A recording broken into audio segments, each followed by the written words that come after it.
दिल्ली की एक सर्दी वाली सुबह में सूरज मुश्किल से धुंध से बाहर आता है। मेरा ध्यान अरावली पर जाता है। ये पुरानी पहाड़ियां हिमालय से भी पुरानी हैं, जिन्होंने हजारों सालों से इस जमीन की रक्षा की है। ये पहाड़ियां दिल्ली की असली रक्षक हैं, जो शहर को बढ़ते थार रेगिस्तान से बचाती हैं और इसके फेफड़ों का काम करती हैं। अरावली सिर्फ मैप पर एक हल्की सी लाइन से ज्यादा है। वे एक जिंदा सांस लेने वाला सिस्टम है, जो जीवन को पालते हैं और मौसम को कंट्रोल करते हैं। उन्होंने कई साम्राज्यों को बनते और बिगड़ते देखा है, जंगलों को फलते फूलते देखा है और अनगिनत जीवों को पनाह देते देखा है। फिर भी आज ये प्राचीन रक्षक थका हुआ है। इसकी चुप्पी को कमजोरी समझा गया, इसकी उदारता का गलत फायदा उठाया गया। पत्थर और जमीन की लगातार बढ़ती मांग इस कुदरती अजूबे को धीरे धीरे खत्म कर रही है। रक्षक अब कमजोर हो गया है, इसकी जीवन रेखा टूट रही है। जैसे जैसे अरावली पर एक अंधेरा छा रहा है, हमें पूछना चाहिए, क्या हम इस चौकीदार को ढाने देंगे या हम इसकी रक्षा के लिए खड़े होंगे? इन पहाड़ियों का और हमारा अपना भविष्य हमारे जवाब पर निर्भर करता है। अब कार्रवाई करने का समय आ गया है। अरावली को समझने के लिए इंसानी इतिहास से परे धरती के बहुत पुराने समय को देखें। ये पहाड़ियां 3 अरब साल पहले बनी थीं। कभी शक्तिशाली पहाड़ों के बचे हुए हिस्से हैं। दिल्ली से गुजरात तक 800 किलोमीटर तक फैली इनकी टूटी हुई चोटियां प्राचीन सहन शक्ति की कहानी बताती है। इनके अंदर किले, पवित्र उपवन और संस्कृति और पर्यावरण का एक अनोखा मिश्रण छिपा है।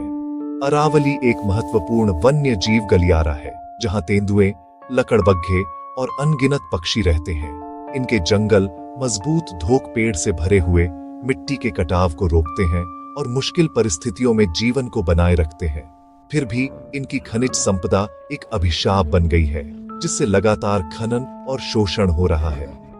ये चट्टानें पृथ्वी के दूर के अतीत से सीधा संबंध है, पूरी मानवता के लिए एक विरासत। अरावली सिर्फ पहाड़ियां नहीं है, वे हमारे ग्रह की कहानी का एक जीवित संग्रह है।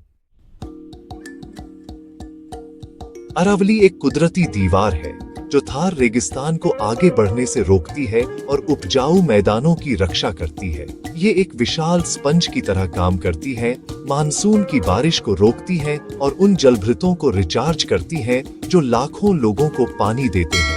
बनास और साबरमती जैसी नदियां यहीं से निकलती हैं, जो समुदायों और इकोसिस्टम को बनाए रखती है। ये जंगल दिल्ली और इसके पड़ोसियों के लिए हरे फेफड़ों का काम करते हैं, हवा को फिल्टर करते हैं और शहर को ठंडा रखते हैं। ये प्रदूषकों को फंसाते हैं, धुंध को कम करते हैं और शहरी गर्मी के असर को कम करते हैं।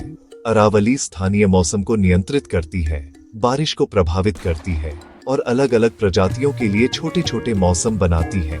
इनकी इकोलॉजिकल सेवाएं, हवा, पानी, मौसम अनमोल है, फिर भी अक्सर अनदेखी की जाती है। इनके बिना उत्तरी भारत का पर्यावरण और कृषि पहचान में नहीं आएगी।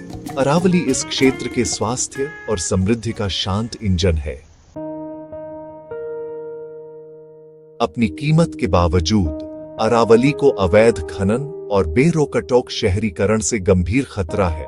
पहाड़ियों को समतल किया जा रहा है, जंगलों को नष्ट किया जा रहा है और वन्य जीवों को पत्थर और रियल एस्टेट के लिए विस्थापित किया जा रहा है। कानूनी सुरक्षा कमजोर हो गई है, जिससे आगे शोषण का रास्ता खुल गया है। बढ़ते शहर पहाड़ियों पर अतिक्रमण कर रहे हैं, इकोसिस्टम को खंडित कर रहे हैं और वन्य जीव गलियारों को रोक रहे हैं। निर्माण का मलबा, भूजल का दोहन और मिट्टी का कटाव विकास के बाद आता है। विनाश को प्रगति के रूप में सही ठहराया जाता है, लेकिन इसकी असली कीमत स्वच्छ हवा, पानी और जैव विविधता का नुकसान है। हम अनमोल प्राकृतिक पूंजी को क्षणिक लाभ के लिए बेच रहे हैं। अरावली पर हर निशान साझा विरासत का नुकसान है। प्राचीन रक्षक को उसी सभ्यता द्वारा खाया जा रहा है जिसे उसने पाला था। कल्पना कीजिए एक ऐसे भविष्य की जहां अरावली नहीं है, पहाड़ियां समतल जंगल मिटा दिए गए हैं। दिल्ली में वायु प्रदूषण संकट के स्तर तक पहुंच जाएगा, धूल और झर बिना फिल्टर किए फैलेंगे, भूजल गायब हो जाएगा, नदियां सूख जाएंगी और पानी की कमी भयावह हो जाएगी। थार रेगिस्तान आगे बढ़ेगा, खेत और समुदायों को निगल जाएगा, तापमान बढ़ जाएगा और शहरी गर्मी का असर और खराब हो जाएगा। जिससे सार्वजनिक स्वास्थ्य खतरे में पड़ जाएगा।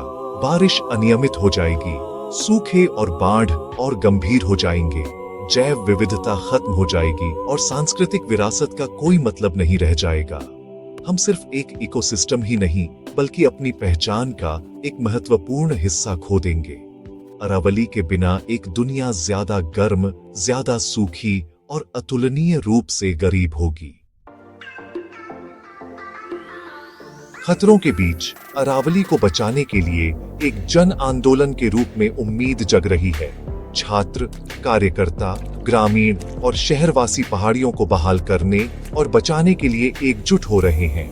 नागरिकों के नेतृत्व में पेड़ लगाने के अभियान बंजर ढलानों को देशी प्रजातियों से फिर से हरा भरा कर रहे हैं। हर पौधा नवीनीकरण का एक वादा है, जमीन को ठीक करने की दिशा में एक कदम है। कार्यकर्ता अभियानों, प्रकृति की सैर और सार्वजनिक प्रदर्शनों के माध्यम से जागरूकता बढ़ा रहे हैं। सुरक्षा को लागू करने और विनाशकारी नीतियों को चुनौती देने के लिए कानूनी लड़ाइयां लड़ी जा रही हैं। यह आंदोलन साबित करता है कि सामूहिक कार्रवाई से असली बदलाव आ सकता है। अरावली एक साझा विरासत है, कोई वस्तु नहीं। लोगों की आवाजें तेज हो रही हैं, इन प्राचीन पहाड़ियों के लिए सुरक्षा की मांग कर रही है। साथ मिलकर वे अरावली के अस्तित्व की कहानी में एक नया अध्याय लिख रहे हैं।